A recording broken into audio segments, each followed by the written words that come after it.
La situation liée à l'évolution dans notre pays de la maladie à coronavirus, Covid-19, m'amène à nouveau... Chers internautes, bonjour. Vous êtes sur Azure Vision TV. Je m'appelle Yassine Diarra. Nous sommes dans la mairie de Thiaroye-sur-Mer pour rencontrer Monsieur le maire Ndiaga Niang. Merci. Bienvenue chez vous sur la chaîne Azure Vision TV. Alors, nos questions. Monsieur le maire, suite à la remise de dons et de rations par la commune de Thiaroye-sur-Mer en chaque année, les habitants sont satisfaits. Nous pensons bien que les habitants sont satisfaits par rapport au fait que nous avons tout fait pour mettre à leur disposition donc une aide qui pourra peut-être les accompagner dans les dures épreuves que les populations sont en train d'évoluer. C'est pourquoi on a mis donc tous les moyens pour vraiment leur donner en aide. Dans la mesure où il fallait faire une collecte de dons par rapport aux sociétés, mais aussi faire une participation personnelle de la commune afin d'avoir le maximum de denrées. Et précédemment, c'était des produits donc de maintenant. Ensuite, c'était des denrées. Donc, on a eu à recevoir donc de sociétés de la place comme LCS, la LCS, qui se trouve être les Caberoux du Sénégal, un don d'environ 20 millions de francs en nature, composé de riz, de savon, de lait javel, de tomates. On a eu à distribuer de façon équitable donc, aux différents quartiers pour cibler davantage les populations et nous pensons que les populations sont satisfaites. Après cette année, quels sont les sentiments que vous éprouvez? Le sentiment, c'est un sentiment en fait de satisfaction par rapport au projet qu'on avait pour venir en aide, comme je l'ai dit tantôt, aux populations. Et Dieu a fait que ces projets ont pu donc à être appliqués, à être donc exécutés, mis en œuvre. C'est pourquoi nous avons une grande satisfaction par rapport donc, à ce que nous avons fait et ce que nous avions projeté de faire aussi. Beaucoup de polémiques ont été soulevées après cette distribution. Avez-vous un message à lancer à la chaîne? Par rapport à la polémique, je pense qu'il n'y a pas de polémique parce que pour vraiment polémiquer, il faut être deux. Et la mairie vraiment ne se voyait pas comme étant donc une partie par rapport à cette polémique-là. Donc il y a des gens qui ont eu à utiliser des images pour minimiser l'action de la mairie. Des gens ont reçu parfois un nombre de kilos important qu'ils ont eu à minimiser, à diminuer, à mettre ça dans un bol et à montrer au niveau donc des réseaux sociaux pour dire que c'est ce que la mairie a donné. Donc il n'y a pas de polémique par rapport à cette question. La réponse que nous avions en son temps-là, que nous n'avions pas eu à sectariser dans la mesure où les parts au niveau des quartiers, ce n'est pas nous qui les avons définis.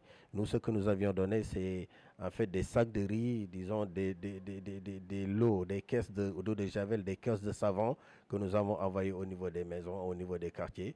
Et les conseils de quartier ont eu vraiment l'amabilité de faire donc le partage à ce niveau-là. C'est pourquoi on peut dire que par rapport à cette polémique, nous ne nous engageons pas dans cette polémique, mais nous avons une fière satisfaction par rapport à ce que nous avons fait. S'il était à refaire, peut-être nous ne souhaitons pas que ce soit dans les conditions dans lesquelles nous évoluons, dans les conditions de maladie, mais peut-être dans des conditions, disons, de bonheur. S'il y avait à refaire, hein, vraiment, on allait refaire ça. Voilà.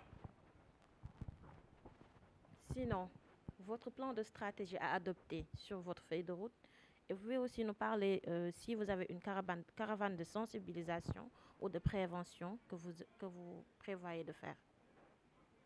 Oui, ce que nous pouvons dire par rapport à ça, ce que nous pouvons dire, c'est qu'à un certain moment, nous avons eu à emprunter donc ce stratagème de l'État, c'est-à-dire cette stratégie que l'État avait adoptée au début donc de ce coronavirus-là. La première phase, c'était une phase d'alerte qui consistait donc à référer toutes les personnes qui étaient susceptibles de présenter ce virus-là au niveau des hôpitaux et notamment les personnes qui venaient de voyage, donc surtout de voyage des pays où on avait cette maladie-là. Donc on a eu donc à faire cette phase d'alerte qui est en fait une phase de sensibilisation parce qu'il fallait sensibiliser les gens qui étaient porteurs donc de ce virus-là pour les référer au niveau des hôpitaux. Et on a eu à le faire et on a eu à enregistrer 4 cas à Thiaroye-sur-Mer que nous avons eu à référer et au fini ça s'est révélé négatif au niveau des tests que nous avons eu à faire donc, par rapport donc, à ces personnes-là. Il y a aussi après une phase de sensibilisation. Pour vous dire que la sensibilisation, on l'a commencé depuis le début donc, de ce coronavirus-là. Donc il y a eu une phase de sensibilisation qui consistait d'abord, comme on n'avait pas érigé le port de masque donc, disons, en une attitude obligatoire, donc il fallait donc tout faire pour que les populations soient informées, soient sensibilisées et même conscientisées.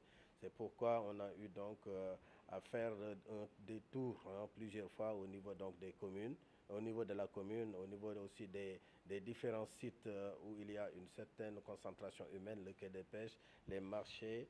Donc on a eu à faire une sensibilisation avec l'ambulance et avec une campagne d'affichage aussi des affiches où on montre donc les différents signes donc, du coronavirus et les précautions aussi à prendre.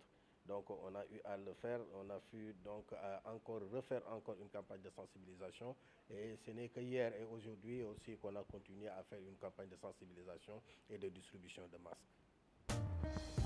Une toute dernière question. Quel message lancez-vous aux habitants de Thiaroye-sur-Mer, plus précisément les jeunes? Je pense que le message il est constant, il est constant.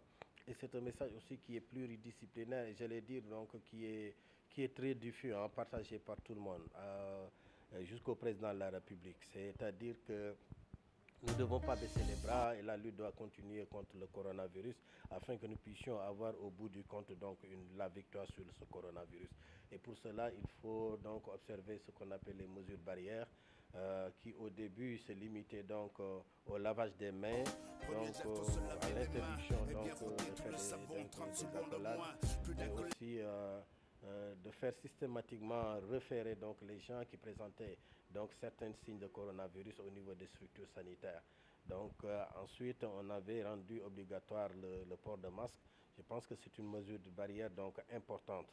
Et d'une manière générale, l'appel que nous faisons, c'est un appel donc à ces populations d'observer davantage donc les mesures barrières strictement pour que le virus ne soit pas propagé par rapport donc à la population et qu'au bout du compte nous puissions finir par gagner donc ce combat contre le coronavirus. D'accord, merci. Nous vous remercions, Monsieur le maire.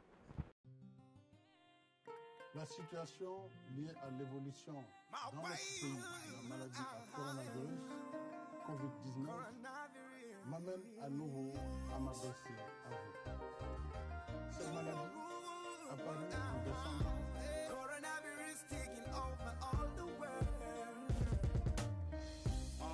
Premier geste, faut se laver les mains et bien frotter tout le savon, 30 secondes au moins. Plus d'accolades dans la rue et surtout pas de bis. Tu vois, y a pas le choix, en vérité, on est en temps de crise.